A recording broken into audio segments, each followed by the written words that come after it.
Hey guys, good evening and thanks for joining. So in the last class, we discussed about networking related interview questions, and also we discussed about network and cybersecurity related interview questions. And also we discussed about infrastructure security. As I said in the last class, under the vulnerability management, we no need to skip any topic. Each and every topic, whatever we discussed in the class, it's very important. Okay. So let's go and discuss about the next security technology, that is cybersecurity SOC operations. Under this one also almost sorry, under this one also whatever we discussed in the class we should not ignore. So each and every topic whatever we discussed in the class, every topic is interview question only. Okay, so example couple of very famous interview questions are: what is cyber security? Okay, protecting of endpoint, organization, information, data, cloud, infrastructure, databases, servers, application, 24 bar 7 into 365 days from the attacker or hacker or intruder is called as a cyber security. Then what is SOC? So this one also interview question.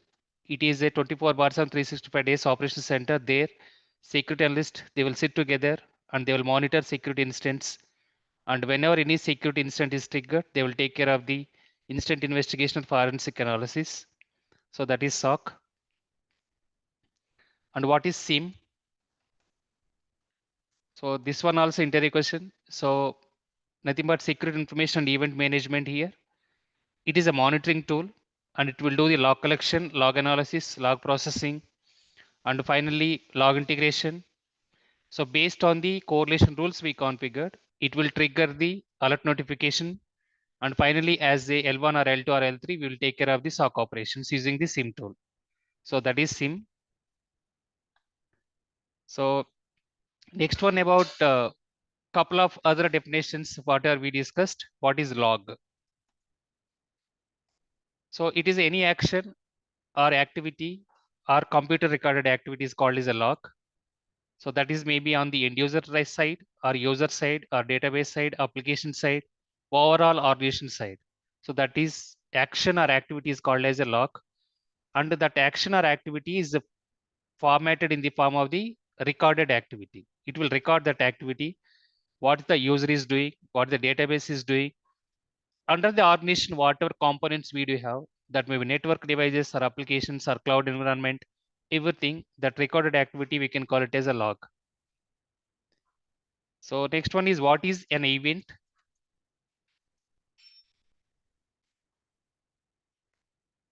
So event is basically change of the abnormal activity of the log. So abnormal change of the log is called as an event. So here there are two different types of events. One is normal event and second one is abnormal event. So normal event is like a normal log, and abnormal event from the, so whether inside the threat, maybe our internal users they will do, or from the external attacker. So abnormal change of the log is called as an event. Okay. Then what is an alert?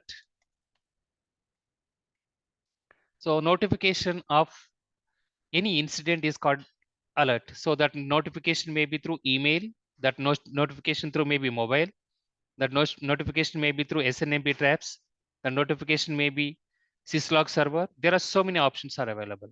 So those notifications, there are total 9 types of ways we can receive the notification of the alert.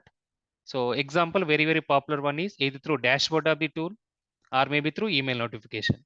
So these are all the very famous ways we can go and we can receive the alert notification. Next one is what is an incident?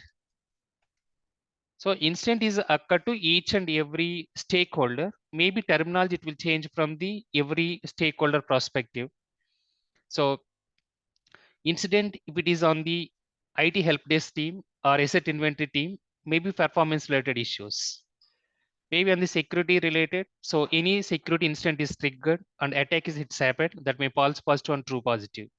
In the coding level, we can call it a bug, that is also incident. Even in the physical security related, any earthquake or any other tufans or tornadoes or tsunamis are happening, that is also one type of incident. So everywhere in the internal stakeholders side, these instances will happen. It's not only from the our corporate IT, where the people are taking care of the L1 or L2 or L3 or tier 1 or tier 2 or tier 3 operations.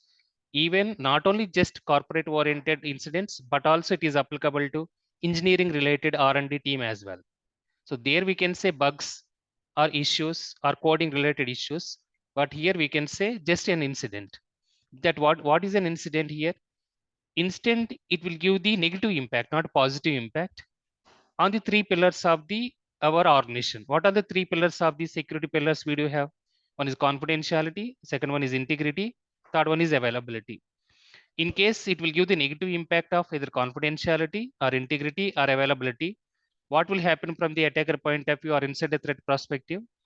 Either we can lose the data or data exfiltration will happen, maybe monetary function losses will happen, business impact will be there, or maybe risk it will be existing. So final outage related issues will occur.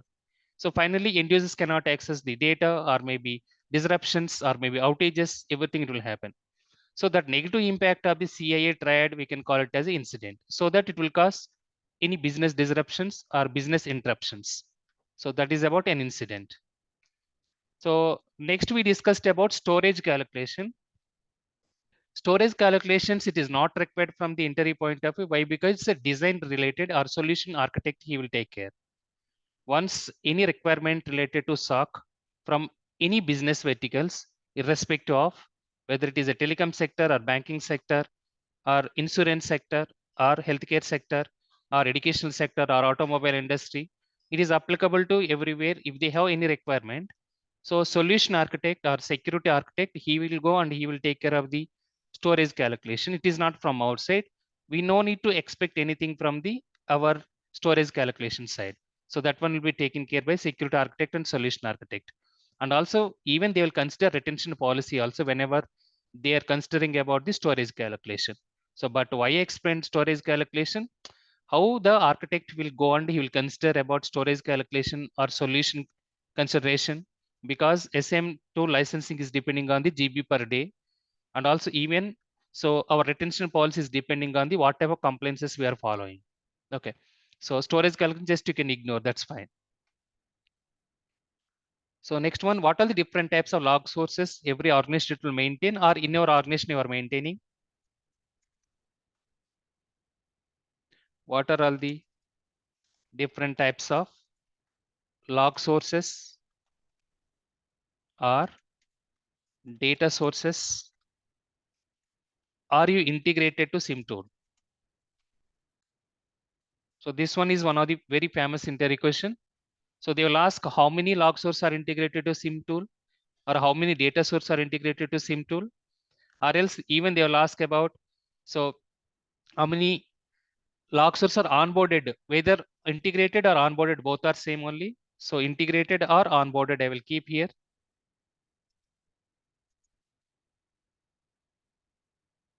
And what all those log sources names are. Okay. So you can say 5,000 log sources are integrated or 10,000 log sources are integrated. Suddenly they'll ask back. So your organization contain 10,000 log sources. Yes, we do have 10,000 log sources. Out of 10,000 log sources, endpoints are 8,000. Okay, remaining 2,000 belongs to servers and databases and applications and cloud instances.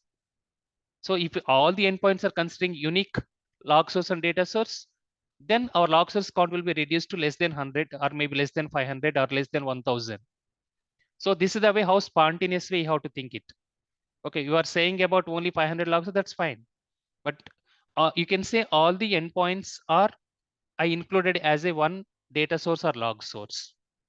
And you are saying about more number of the log source and data source, like 30,000 or 40,000. Yes. So out of 30,000, maybe 25,000 are belongs to the endpoints, like a workstation, laptop, MacBook, and also mobile devices, desktop. Remaining all are routers, switches, load balancers, applications, database servers, Windows servers, Unix servers, and cloud computing part. So this is the way how you have to give the answer, total number of the log sources count. And so what are those log sources names are? Already it's covered. You can say firewall, proxy, network IDS, network IPS, EDR, DLP, encryption, file integrity monitoring, and also all the routers, all the databases, all the switches, all the application, all the cloud instances, all the endpoints, Active Directory, domain controller, DNS, DHCP, everything you can say. So those are all the different types of log sources logs we integrated to SIEM tool. So this one of the very favorite interview question. Then what is EPS? Events per second. So, and also on top of this EPS count, one more thing we can expect,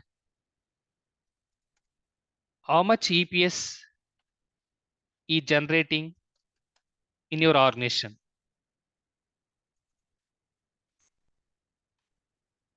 per second. You can say based on the team size wise. So per day, maybe 2000 instances are receiving. You can say up to 10,000, I mean, EPS count, you can say 5,000. But you are receiving more than 1,000 per day. You can say around, so 10,000 EPS count. Okay. Always EPS count, number of incidents, and SOC team member is like a proportional part. I'm repeating once again, EPS count, number of incidents, and also SOC team members like L1 or L2 or L3 members are proportional. Okay. So if you are saying about 5,000 EPS count, then approximate instance maybe 200 per day. So once again, the 2000 instance we are divided 200 instance we are divided into 10 members team. Okay. So like L1 are 6, L2 are 2, and L3 are 1, and finally SOC manager. So this is the way how you should do this spontaneous answer.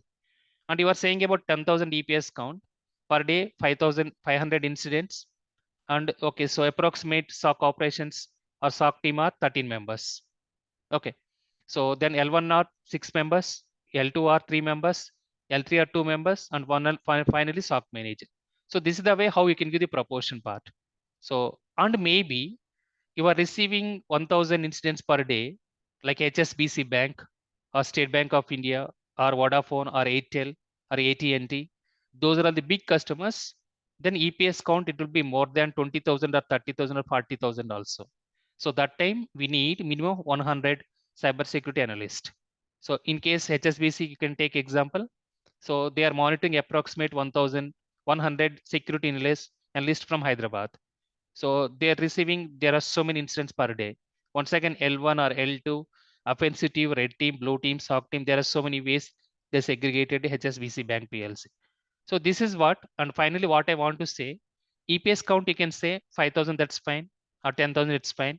And according to the proportion of the count, you can say in case if they'll ask later about SOC members, you can say SOC members less than 20 only. So if you are saying up to 15,000 DPS or maybe 10,000 DPS. Okay. So next one is SIEM2 licensing.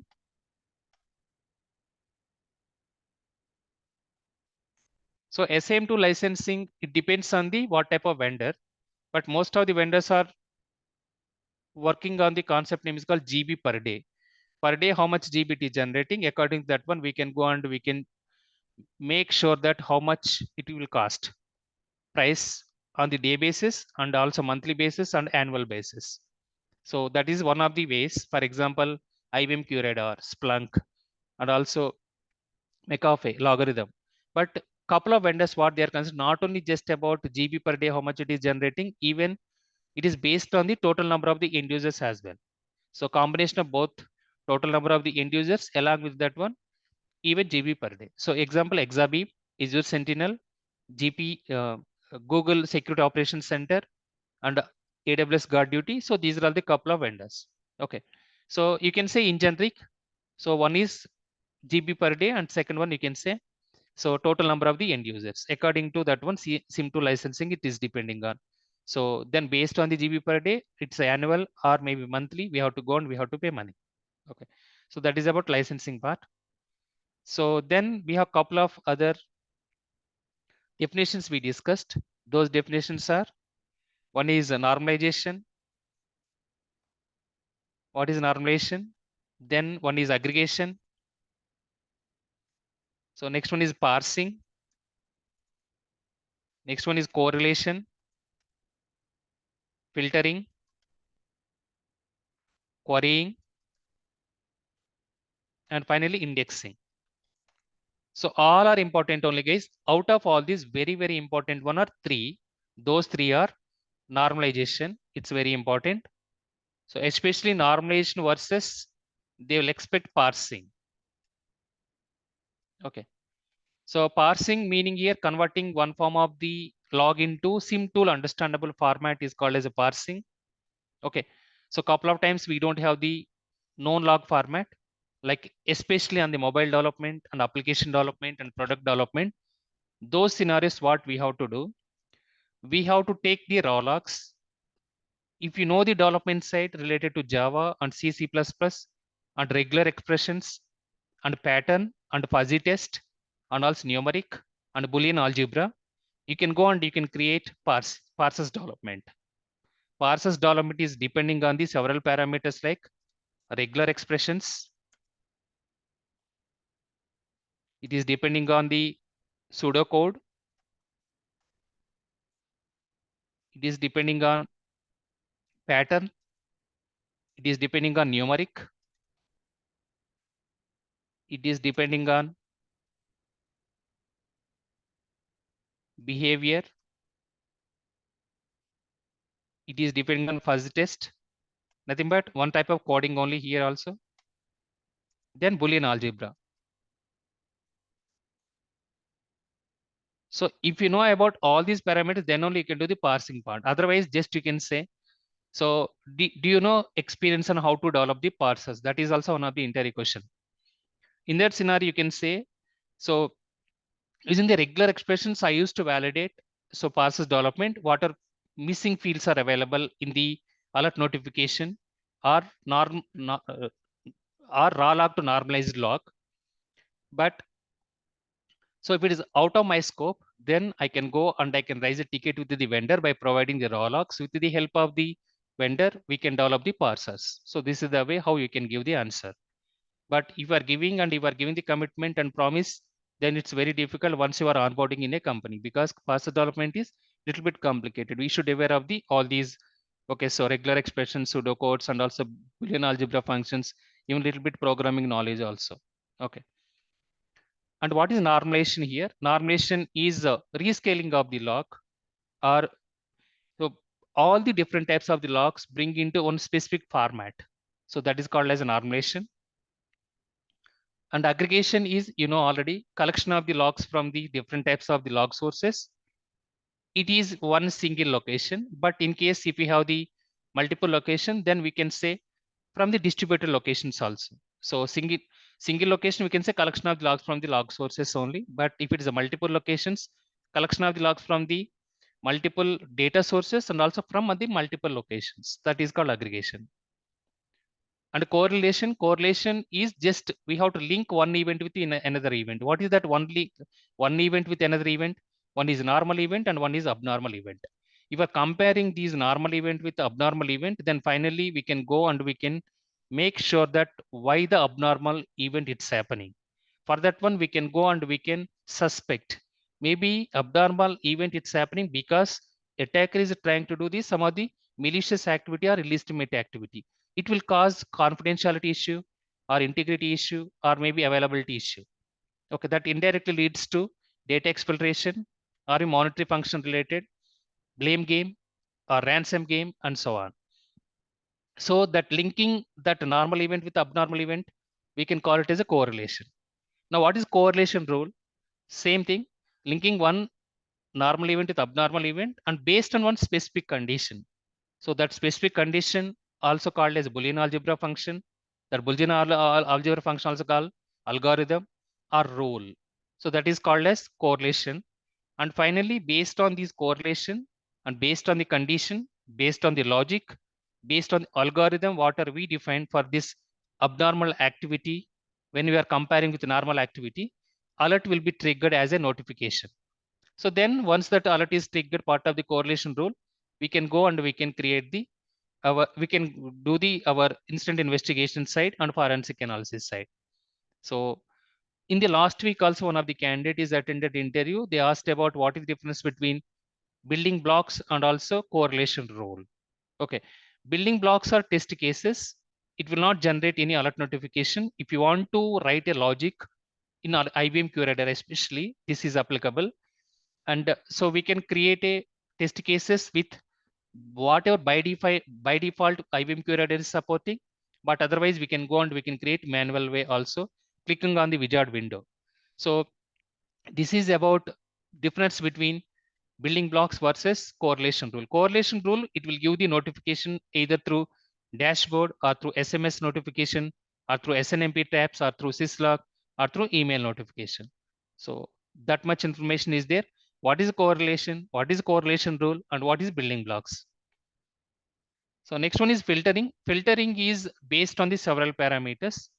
So that filtering is depending on the log source, event timestamp, based on the security alert name, and based on the log device name, based on the source IP, based on the destination IP, based on the MAC address, based on the location. It depends.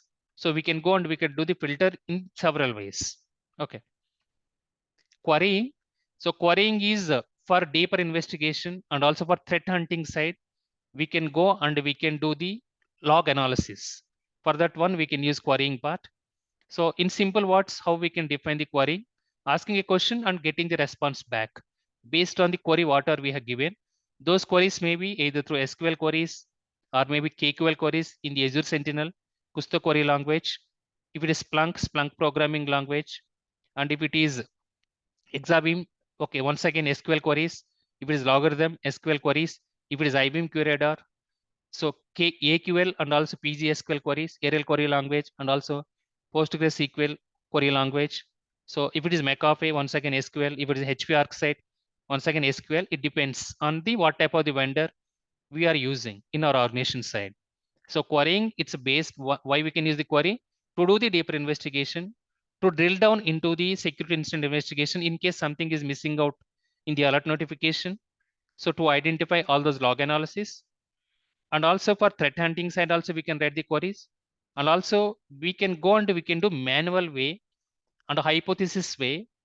So are imagining, so can we go and can we generate, or whether tool is giving the correct related rules based on the condition or not. So now couple of times what will happen, because of the condition only alert will be triggered. If something is missed out, something is not matching to the rule or condition what are we defined, maybe we given wrong rule or wrong logic or wrong cryptography algorithm or algorithm, sorry, maybe our rules will not be triggered. So that in that time we will miss out the security incident. To eliminate the drawback, we should take care of the threat hunting part. Okay, that is querying. Querying we can use for these are all the benefits or advantages. So indexing here, we can grouping into the similar type of the operating system. So example, maybe all the Windows machines are one system, all the Linux machines are one system, all the MacBooks are one system, all the routers and switches. Based on the OS, we can group by default what each and every vendor is doing or they are providing. So based on context table. So context tables meaning here, based on the user activity and based on the asset activity or based on the server activity. So by default, we can go and we can create. So nothing but vendor only it will create. So it will make like a default indexing part. If you want to make customized indexing also, it's fine. We can go and we can ask the vendor, they can provide the customized indexing also. But most of the cases, it will use by default index only. So that is called star. So nothing but it's like pull up the logs or all the logs. So that is about a couple of very, very important definitions. Out of these 7, anything, anyways, they can expect either direct definition or maybe we can expect about differences between any of the 2 or any of the 3. So it's completely depending on the interview panel only. But regularly based on my experience and based on the other people candidates feedback, so regularly expected interview question is normalization difference and also parsing difference. Next one is what is correlation rule? This one already I discussed just now. So based on the condition or based on the logic or based on the algorithm, so one abnormal event will link or map, and finally, so once the hit will happen based on the condition we configured, when the end user or maybe external attacker is trying to do the illegitimate or abnormal or malicious or suspicious activity, alert will be triggered. notification will be triggered, then we can go and we can take care of the investigation. So that is called correlation rule. So different vendors, they can call it different correlation rule engines. So example, IBM QRadar, Sentinel, Splunk, McAfee, Exabeam, and Securonix. So all these vendors, they can call it as CRE directly, correlation rule engine, except logarithm. Logarithm side, we can call it AIE engine, advanced intelligence engine. Only logarithm side, it is different, but remaining all other vendors are AIE only, sorry, CRE only, correlation rule engine. So next topic, what we discuss, retention policy. So retention policy is completely depending on the what type of business we are doing and what is the compliances we are following. Okay. According to these two different parameters, retention policy, it will vary from one organization to another organization. It is not like every organization has to follow same retention policy. What is first of all retention policy here? Retention policy meaning a storing of the logs. How many days we have to store the logs? Whether it is online storage, nothing but default storage in the SIEM tool, or offline storage, dumping into either third-party storage tools like either NAS, network area storage, or SAN, storage area network, or magnetic tapes. Nowadays, we are not using magnetic tapes anyways. Then cloud environment, or even vendor provided hardware deployment, hardware devices also, it depends.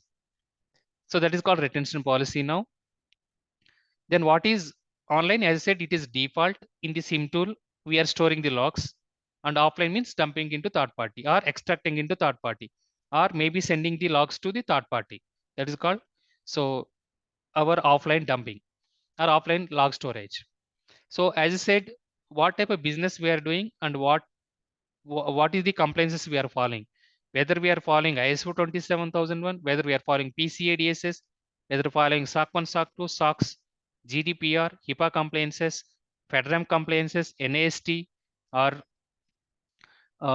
ISO 14001 or ISO 9001, it depends. Completely depends on. So one complaints to another complaints, these retention policy, it will vary, and also how many days it we can store, that will also it will vary. For example, if we are going for ISO 27001, it is like one year online logs we have to maintain. And if you are going for PCI DSS, then 3 months online and 3 months offline. Otherwise 6 months online, 6 months offline. If you are going for HIPAA compliances, once again 6 months online, 6 months offline. So first of all, why we have to store these logs?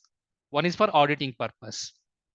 Second one, whenever any security incident is triggered and we did not take in care properly incident investigation forensic analysis, we have to go and we have to reassure that whether really security incident it is got compromised, okay, or not. So these are two ways. One is for auditing purpose, one is for the security incident investigation purpose. We can go and we can store the logs. It's one of the ISO 27000 complaints also. Whenever any external auditor or internal auditing we are taking care, so those times these auditors will ask, can you show last 1 year logs? In that situation or in that scenario, we have to show last 1 year logs to the auditor. So we are maintaining the logs or not. So what is the advantage of the storing of the logs? As I said, it's for auditing purpose. And second, whenever any security incident is triggered, and if you are storing the logs, you can do the deeper investigation.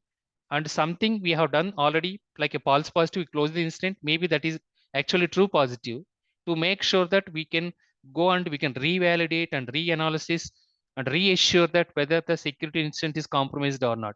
For that purpose, related to security incident investigation, also we can use the retention policy. So next one is log integration methods. What are the different types of log integration methods? It is very, very, very important questions, or otherwise, how can we expect this entire question here? Do you know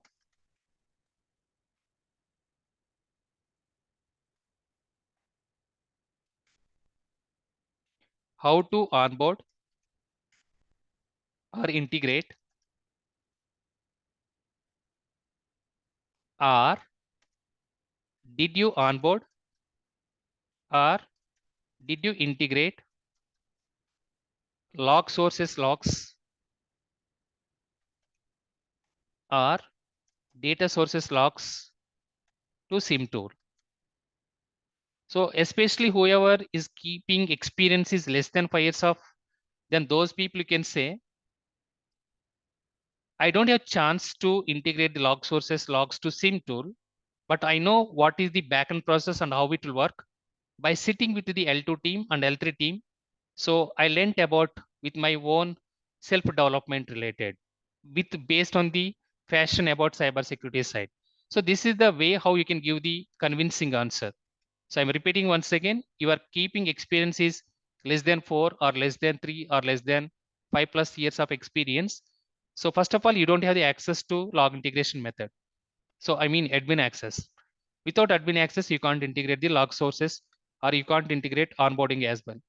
Then how the logs it will go to SIEM tool obviously can be taken care by either L2 or L3. Couple of times even L2 and L3 also they will not integrate. Complete implementation will take care, or fine tuning I will take care. Subject matter expert will take care.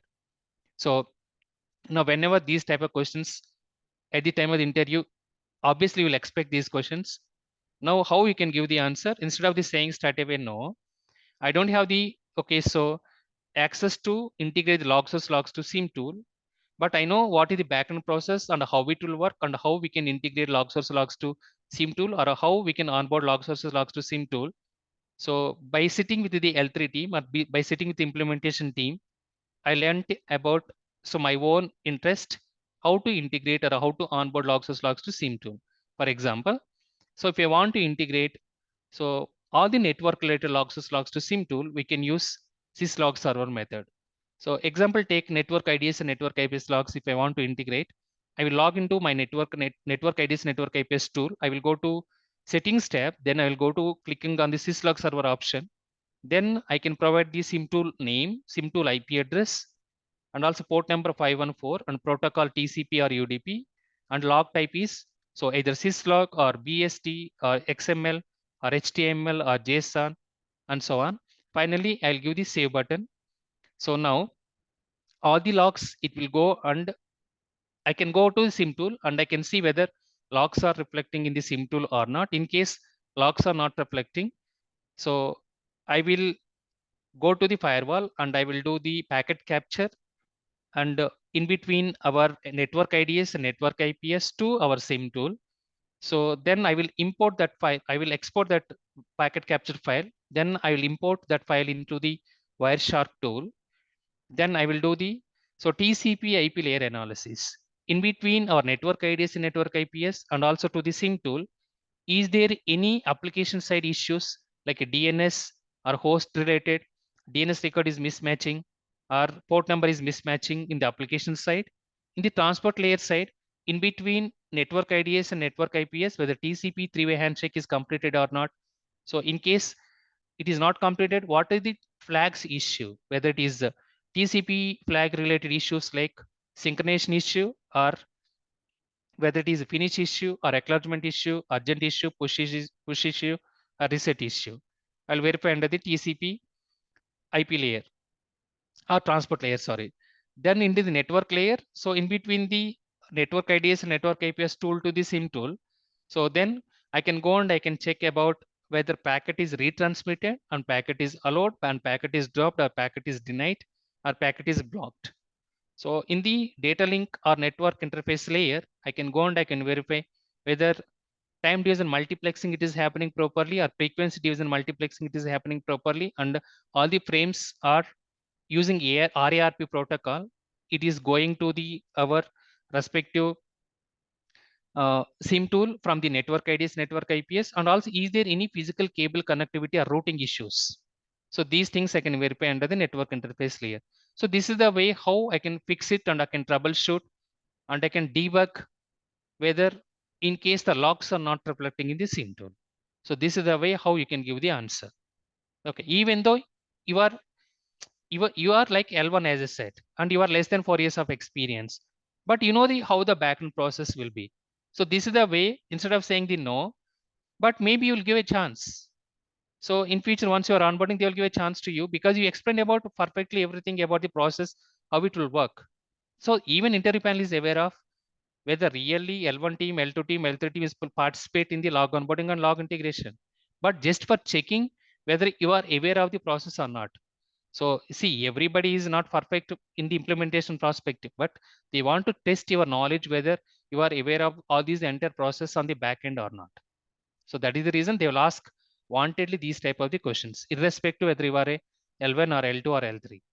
So then whoever is keeping more than 5+ years of experience people, straight away you can say, yes, I do have the administrative access, and whatever explain, just now explain, everything same as it is, you can explain.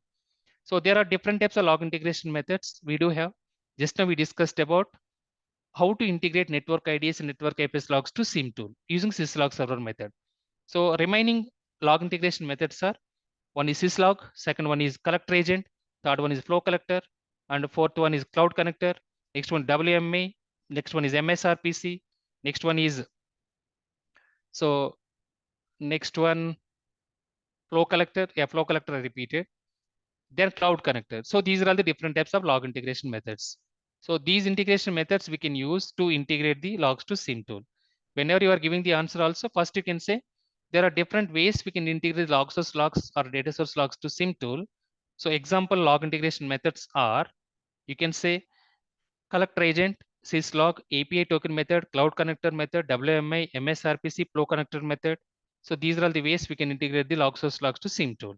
For example, and you can give the any of the log source logs practical scenario based. Okay. So it's a mandatory interview question, guys. How you are managing and how you are saying it's completely up to you, and how you are delivering also, it's very important. So next one, couple of other definitions also. What is threat intelligence feeds or threat intelligence? So threat intelligence is like a regular feeds or news or updates we are getting from the different types of the vendors, that may be commercial or that may be open source. So example, we do have the open source like OSINT, open source intelligence, and commercial feeds are every SIEM tool vendor, they have their own intelligence. Example, if you are going for IBM QRadar, we can call it as IBM exports.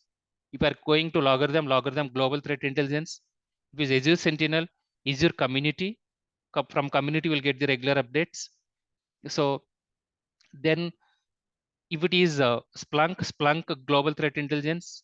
If it is logarithm threat intelligence. If it's exabeam intelligence. If it is, so Google SecOps said we can call Mandiant.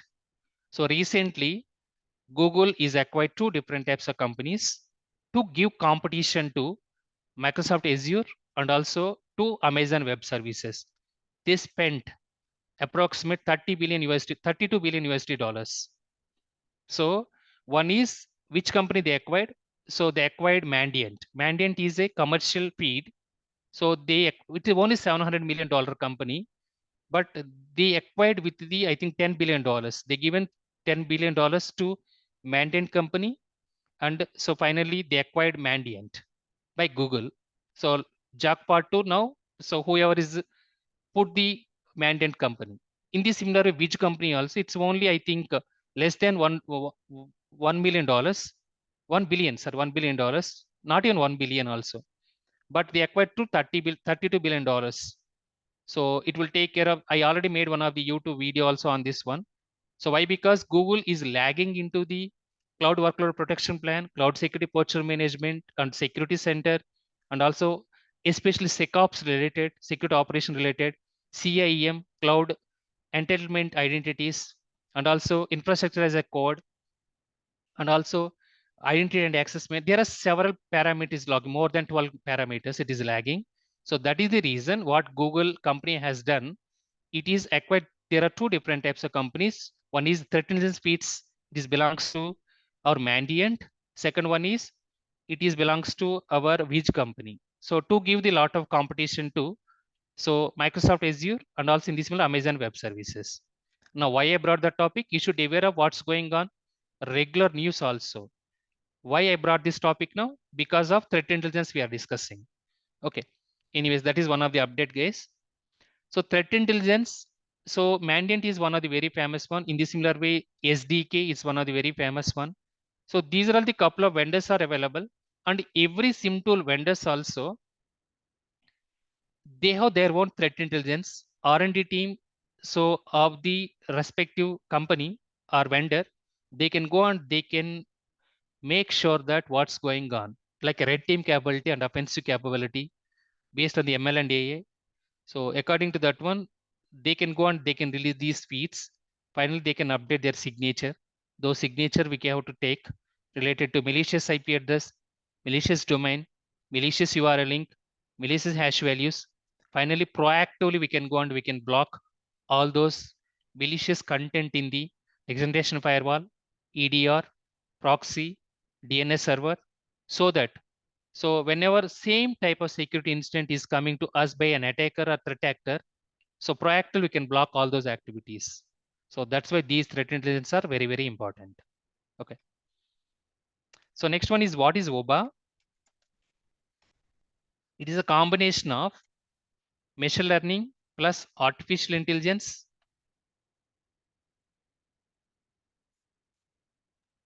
ML plus AI, and also data analytics or data science. So it is not based on the signature based, it is completely based on the historical analysis in the past, whether we received a similar type of incident or not. It will check all those existing historical analysis or existing data. And also even it is a first time activity or existing activity. It's a first time activity, it will throw an error or alert notification stating that one of the abnormal activities going on in your organization. Please go and verify why this abnormal activity is going on. So it's like a behavior. So that behavior, it's existing behavior or new behavior. If it's existing behavior, it will go and it will check the knowledge base. It will go and it will check the existing incidents. It will go and it will check the logs or past data or historical analysis and what we have done in the past. Whether we close the incident, then it will automatically make it like a automatic incident response based on the SOAR capability. Or otherwise, if it's a new pattern and new behavior, it's not happened in the past, and it will check with the historical analysis. There is no past incident or security. It is not occurred. It is not available in the our database or knowledge base. Then finally, in case it is not happening or not existing, it is a complete new behavior and new pattern, new regular expressions and everything. So based on this mission capability, artificial intelligence capability, automatically alert will be triggered. So why this machine learning and artificial intelligence is very good for us whenever new category of the attacks are happening. Nowadays, out of 100% of the attacks, 70% of the attacks are unknown category of the attacks also. It does not have any signature. So that is the reason this ML and AI, it's very important for each and every security tool. Okay, almost all the security tools, not almost 100% except GRC tools. So we can go and we can implement, we implemented already, each and every vendor are implementing ML AI concept in our so security tools. For example, I will give one of the scenario. So in 2013 or 2016, I think. So when I was working in X company, so data discovery. What is data discovery for DLP tool implementation? For DLP tool implementation side, so that time we don't have ML and AI, and it is not that much, I mean, well organized by ML and AI in 2013 to 2016 in between.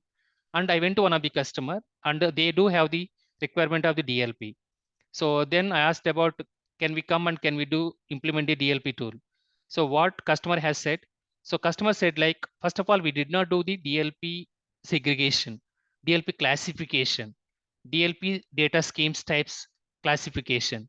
So nothing but, so if they want to do the DLP classification or data classification, they should consider three parameters like confidentiality, accuracy, and sensitivity. Based on these three ways, we can go and we can classify the data. So now once again, so after classifying the critical data, non-critical data, later we have to go and we have to speak with our internal stakeholders also.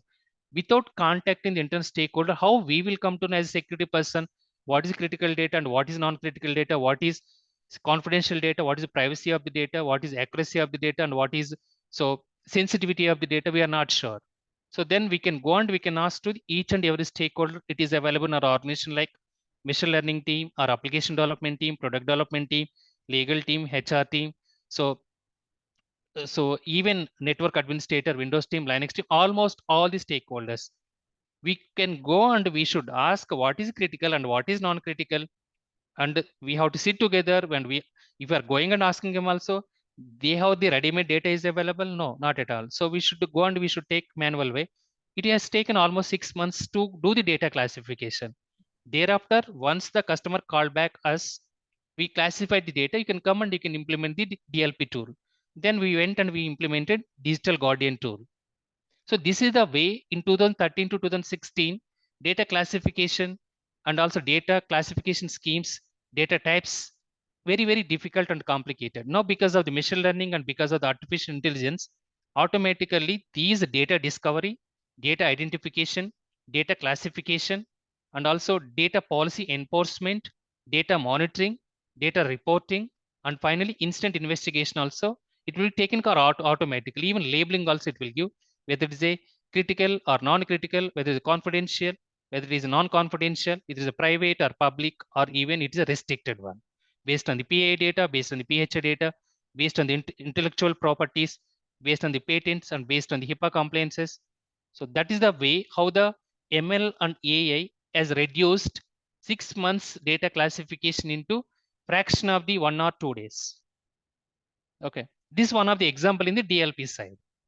Okay, so in the similar way, each and every tool side also, this is the way how the ML and AI is reduced our time and also our manual effort.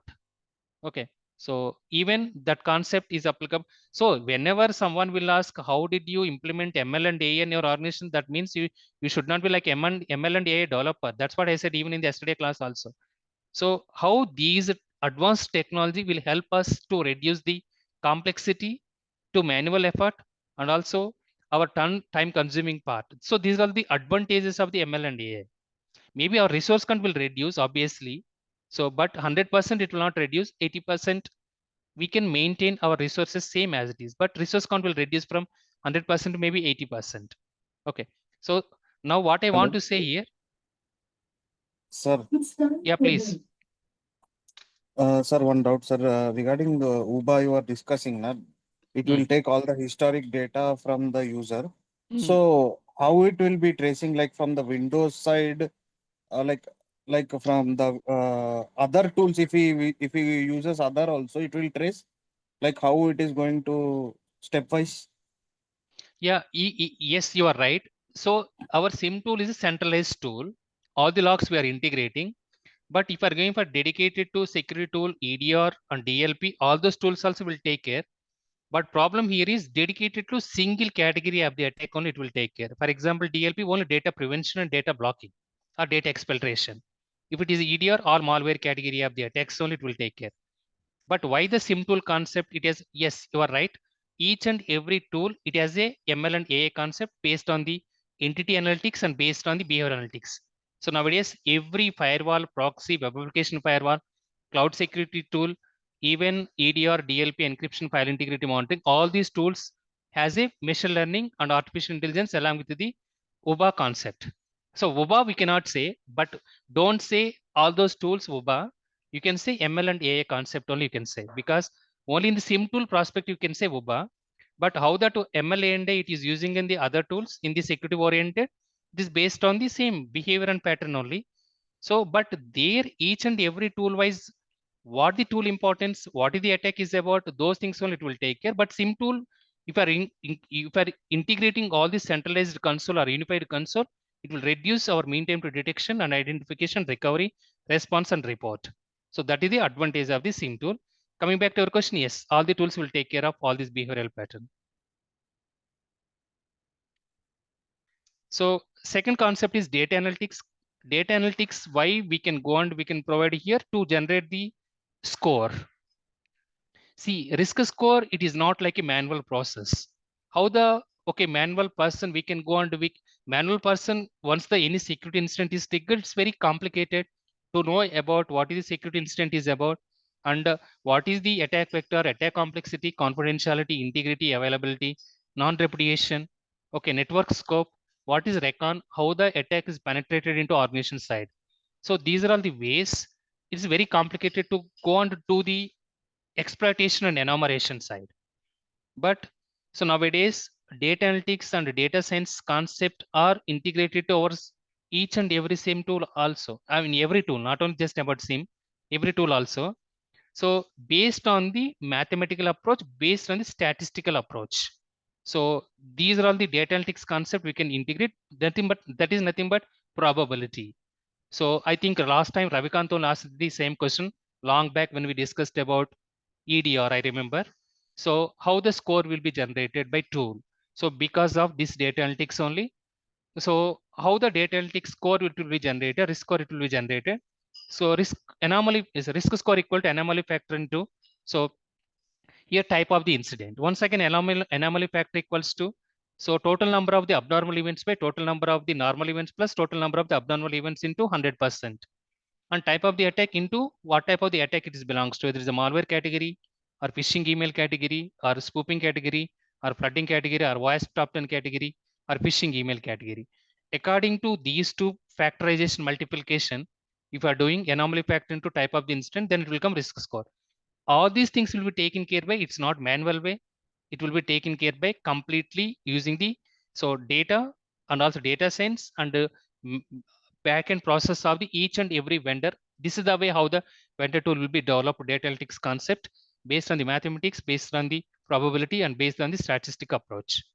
So these two things we are using part of our every tool as well. It's not only applicable to our SIM tool, because every tool it will give the risk score or alert score or incident score. So that's all about overall OBA.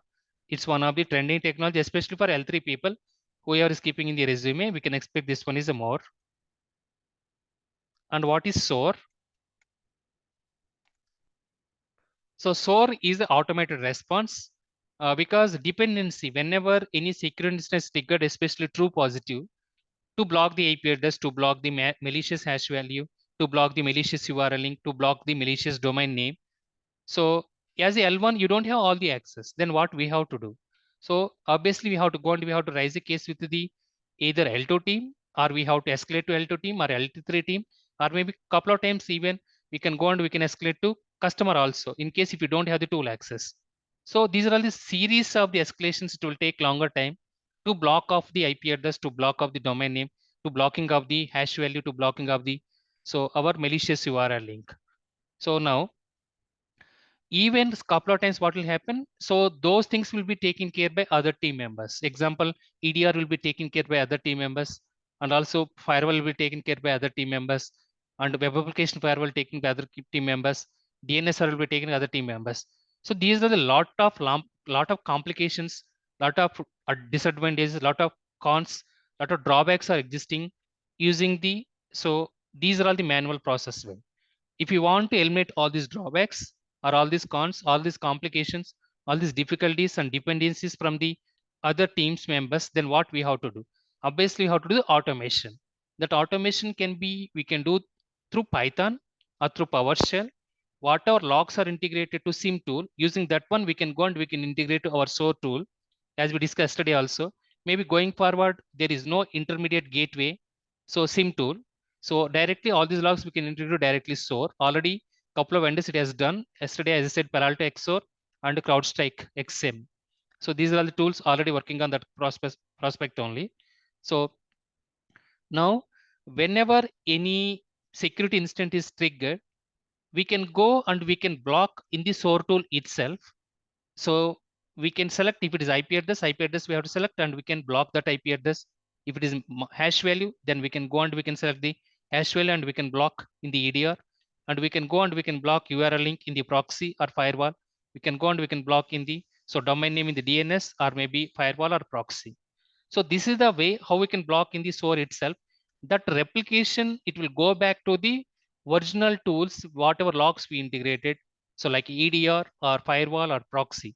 So this one, it will reduce our time complexity, time consuming, difficulties, dependencies, complications, and what are drawbacks are existing. So everything like automation part. So we no need to do the automation basically. So this is the way how the vendor is developing the automation side. Okay, but in case you are using legacy tools, I participated in these automation as well to take care of the overall security orchestration automated response. So if you are implementing this one, what is advantages as I said? So all these advantages like time consuming difficulties and complexities and the drawbacks, whatever is in the manual process, along with that one, even security instant investigation is there is no need to depending on the other team members or other teams. And also mean time to detection, mean time to identification, mean time to recovery, mean time to report, it will become very, very less. So those many advantages are there. So because of SOAR capability. Okay. So that is one thing. And so different vendors, they will call it different names, these SOAR concept. In case if it is IBM Curator, we can call IBM Resilient. In case it is Splunk, we can call Splunk Phantom. In case Azure Sentinel, Azure SOAR. So by default, Azure Sentinel, it has a SOAR capability as well under the Microsoft. And also even AWS doesn't have the SOAR capability and GCP also doesn't have the SOAR capability. And in the exabeam, we can call incident responder. In the logarithm, we can say logarithm SOAR. In the HPARC side, we can call it HPARC side SOAR.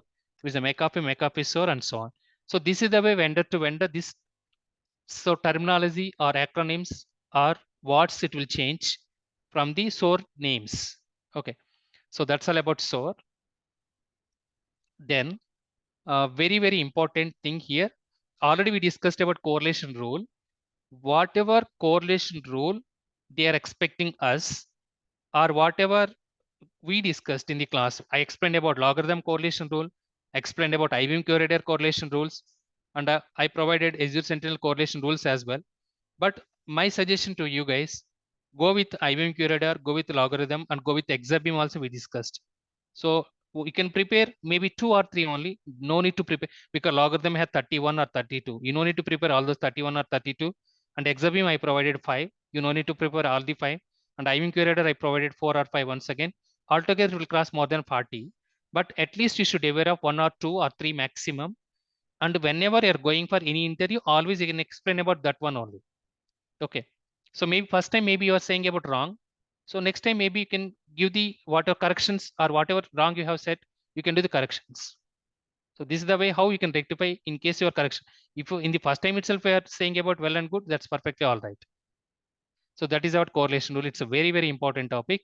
And log integration methods also very important. Threat intelligence is important. WOBA is important. SOAR is important. Then what is next? Next is our SIEM tool architecture diagram.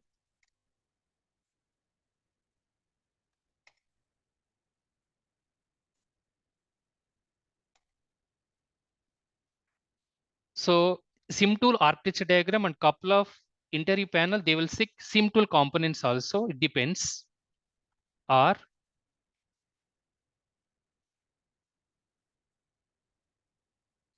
so SIEM tool architecture or SIEM tool components. So SIEM tool architecture, it contains 3 components in generic. One is our web console or user console. It's like user friendly. There we can go and we can do the instant investigation forensic analysis like L1 or L2 or L3 using SOC operations. And second component is called as log manager or data manager. There we can go and we can take care of the our filtering, indexing, querying, and also it has a backend correlation rule engine. And the final third component is called as log collector. So log collector, it will collect the logs from the different types of log sources. So that may firewall or proxy, IDS, IPS, EDR, DLP, encryption, fire integrity monitoring, web application firewall, all the servers, all the database, all the application, all the cloud environment, and all the infrastructure. Then it will complete aggregation and parsing and normalization. So these are all the 3 components. Okay, but couple of vendors, especially you can consider our IBM Curator. Additionally, Node also it is existing. But vendor to vendor, this terminology will change. But mainly it contains 3 components. Whatever you are keeping in your resume, that may be IBM Curator or logarithm. So please make sure that that particular architecture diagram you should be aware of. It's a mandate and must interview question. Okay. So, and also you can explain about the backend process also. It's not about, it's like giving the answer like a plain text, just like a simple words. You can explain about the backend process also. Example, in case someone will ask me, so what is IBM Curator architecture diagram? IBM curator architecture diagram contains total 3 components directly or 4 components indirectly. Those components are data collector or log collector, nothing but event collector or flow collector. And second component is called event processor and flow processor. Third component is called node. And fourth component is called as a web console or user console or curator console. Event collector and flow collector, it will collect the different types of log sources from the different types of the locations, and also different types of the data source and log sources like firewall, proxy, IDS, IPS, all the servers, database, application infrastructure, cloud, so Windows servers, Unix servers, endpoints, and so on. After that, it will complete aggregation and normalization and parsing. Then those logs, it will send it to the event process and flow processor. Event process and flow processor will complete processing of the logs. Along with that one, even it will complete about indexing, filtering, and querying. And also it has a backend correlation rule engine. And also whatever processing logs are completed, it will go and it will store in the node. Now, whenever any abnormal or malicious or suspicious activity is doing by a threat actor or maybe intruder, an attacker or hacker or illegitimate person, then so based on the correlation rules we configured, that may be default or customized one in the IBM Curator under the offenses tab, alerts will be triggered in the dashboard of the SIEM tool console. As the L1 or L2 or L3, using the SOC operation, we will take care of the 24/7 into 365 days security monitoring and incident investigation forensic analysis. So this is the way how you can explain about overall, not only just explaining about the component names, but also you have to explain about even backend process as well, how the alert will be triggered. Please make sure that, so whatever SIM tools you are keeping the resume, that architecture diagram, it's a mandatory. Okay.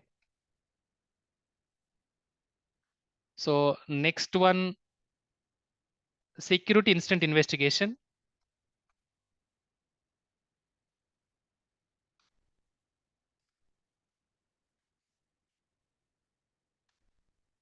So security incident investigation, here they will give practical scenarios only. It's not about theoretical way. In your life, not in your life, in your career. So what is the complex or difficult or challenging incident investigation you have done? So they will ask your practical experience because they should done the evaluation or validation in the technical way and how you have processed, what is the backend process you followed. So whether you are mingling with the other team members as a team support wherever and whenever it is required, everything they can expect in this single question. Okay, so that is a security incident investigation you can take.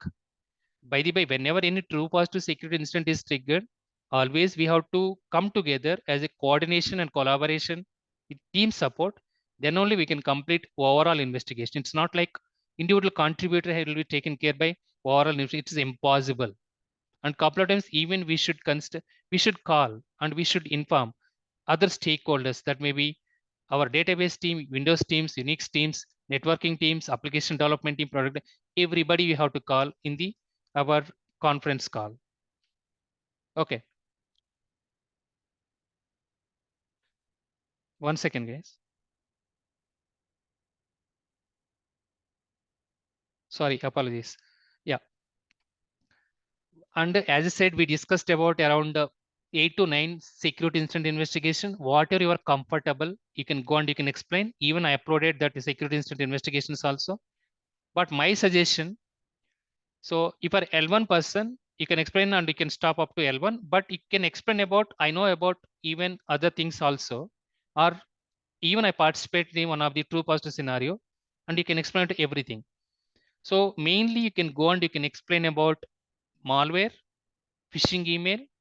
Phishing email, I will give one of the instruction or note. Phishing email, malware, and also ransomware.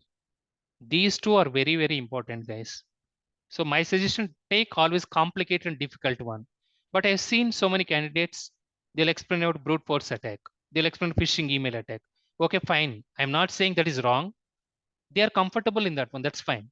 That is their choice or option. But problem here is, so whatever they have chosen, that may brute force attack or multiple authentication login failure attempts or VPN authentication login failure attempt or impossible traversal attack or phishing email, whether they are doing the 100% justice to that investigation, No, they will explain about only false positive. What about endpoint side false positive, server side false positive, server side true positive, endpoint side true positive? Because it's a generic word like a brute force attack, but there are multiple scenarios. If endpoint side false positive, endpoint side true positive, server side false positive, server side true positive. If you are able to explain about all these security incident investigation, yes, you can go and you can explain about brute force also, and you can explain about phishing. Somebody, most of the people have seen phishing email because they will think like it's a very easy one. So domain validation, IP address validation, and header analysis, and SPF validation, DMARC validation, DKM validation completed. That's it. So it's not, phishing email is not about only just verifying these three components. So we have to verify the HTML format in the manual way. We have to verify the header analysis in the manual way. We have to verify the IP address and domain and payload analysis. Then we have to verify in case that email contains the any phishing or any malicious URL link, any malware attachment, and also whether the phishing email is received to one person or group of the person. And so in case it is received, one person is got impacted or multiple persons are got impacted, what is the email gateway action? First of all, what is the firewall action or what is the proxy action? Whether the user is clicked on the URL link or user is clicked on the malware attachment, how many users are clicked on the URL link or how many users are clicked on the malware attachment, how many people did not click on the URL link, how many people did not click on the malicious URL link. Okay, so first of all, whether system is got compromised, whether it is lateral movement it's happened or not, all those ways you are able to explain, yes, you can go and you can explain about phishing email also. By the way, phishing email itself, you can explain about even to us also, because there are so much of information is there. There is so many scenarios are there. Okay, so it's up to you guys, whatever you are comfortable and whatever you're confident on, whatever security incident we discussed, you can go and you can explain about any one of the security incident investigation at the time of the interview. It's a compulsory and mandatory interview question for every interview. It's a, you are L1 or L2 or L3, doesn't matter. It's a compulsory interview question. Out of all these interview questions are, I will repeat once again. One is log integration methods. I'm keeping in the green color, and simple architecture diagram, security incident investigations,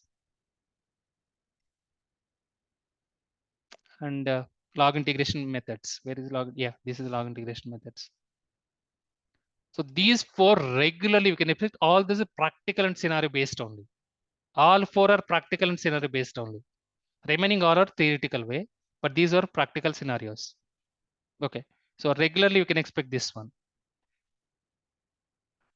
Okay, so that's all for today, guys. And today evening I will take and I will complete remaining pending topics in the SIEM tool side. And when I have to take cloud and network and EDRs. Okay, I will post you. So when I will take remaining, but evening I will take the class. In the evening, I will complete these pending topics in the SIEM and SOC. It's not completed yet. So couple of times they will ask about ARA rules and Python, how you can answer those questions also. Okay, so I will explain about those things. It's not about you should be like a Python programmer or developer in the similar way, MLA developer, because nowadays they're expecting that one also. Even you should not be like ARA rules. ARA rules are very difficult to write because you need regular expression logic. It's for malware detection files. Okay, so these things are nowadays they're expecting. So especially one, why it is required, because of the hacking is increasing, because of these tools are not supported, and also forensic analysis is very, very important. Give me another 2 or 3 minutes, I'll complete forensic analysis. What is forensic analysis? Security incident investigation is a step-by-step process of the how the security incident is triggered and what we have done and what is the root cause analysis. Everything we have taken by step-by-step process or phase-by-phase approach based on the ITIL process. So like preparation, identification, containment, eradication, recovery, lessons learned, or post-mortem report, or post-incident analysis. That is like a security incident investigation. Then what is forensic analysis? Forensic analysis is a mandatory to know about. So how we can making sure that evidence we are identifying, we are doing the triaging, we are preserving the evidence, and finally we are reporting the evidence also. For that one, we have to do the forensic analysis. either automated forensic analysis or manual forensic analysis. Manual forensic analysis will take longer time. For that one, we do have the couple of tools like oxygen forensic, NCase forensics, and also Celebrite and FTK. There are so many tools are available. So this is one of the leading technology right now in the market. I already told at the time of the cybersecurity SIEM operations time also. So in India, Indian government itself, they have more than 3,000 forensic cases are pending. And we have only 9 labs are there all over India. So only, I think 100 members or 200 members are working on all those 3 lakhs forensic analysis cases. When they are going to complete, all these are digital forensic cases. They have to recruit. Okay. So unfortunately, in the private sector, getting more salaries, even though, so it's a government job, people are neglecting because they are giving less payment, maybe 30,000 or 40,000 for these SOC operations and forensic analysis side. So a couple of people, even though they are selecting, they are not joining in those. And we don't know, first of all, when the vacancies are released. Okay, so this is one of the practical example in the airport and also in the Supreme Court and lot of high courts, police departments, healthcare industries. These many cases are pending. Okay, so now coming back, why this forensic analysis is very important nowadays? Because of there are a lot of fraud going on. Scams are going on in the healthcare industry and also finance sector and also banking sector and even public sector, government sector, federated government sector. So that is the reason you have to go and you have to do these fingerprinting, nothing but detection and blocking of those attacks, thumbnails. Everything should be taken care using the manual way and also automated way. Security incident investigation just for identifying the alert and doing the instant investigation and this false positive and true positive. That's it. But forensic analysis, lot more. We can go and we can do the investigation side. But most of the things are manual way. Okay. So that is the difference between normal security instant investigation versus the forensic analysis. For this one, we do have the couple of certifications also, like GIAC, they are conducting the certification side. I uploaded one of the video also related to certificates 3 days back. Please go and watch what is the hottest 11 certifications in the entire overall IT technology, not only just about security side, in the overall IT and security side. So please go and watch. And under that one, we do have under the SOC, there are 3 certifications like Instant Investigator, Forensic Analyst, GAC, GIAC, Threat Investigator. There are 3 under the SOC operations. Under the risk and assessment side, 2. One is called data privacy and CRISC, those 2. And remaining are like a CISSP and CI YSCP, and remaining 2 are belongs to cloud, Amazon Cloud Security, and also second one is CCSK. Okay, European Cloud Security. Yeah, European Council Cloud Security. Total 11 certificates. So these are all the training certificates based on the 40 survey only. But we do have the other surveys also, like a Forbes survey we do have, and also we do have the tech exams, and also we do have the Edureka. So there are so many institutions are providing the survey. It depends, but most of the cases we can follow what is Forbes is providing the top certifications based on the year on year. Okay, so why I'm saying that certification concept now, forensic analysis certifications are there, total 3 out of 11. So this is also one of the trending technology right now in the market other than cybersecurity SOC operations. Okay, so remaining pending things I will discuss in the evening class. Once this one is completed, I will go to cloud security and I will explain about what are the questions we can expect in the cloud. In the similar way, under the endpoint security and also auditor side, what are the different types of questions we can expect. So it will take another 3 to 4 classes, but anyways, I will take those classes and today evening I will take the class. So that's all for today, guys. Do you have any questions? Any questions? Okay then. Thank you so much and good night. See you tomorrow. Sorry, see you evening or see you tomorrow, whatever it may be.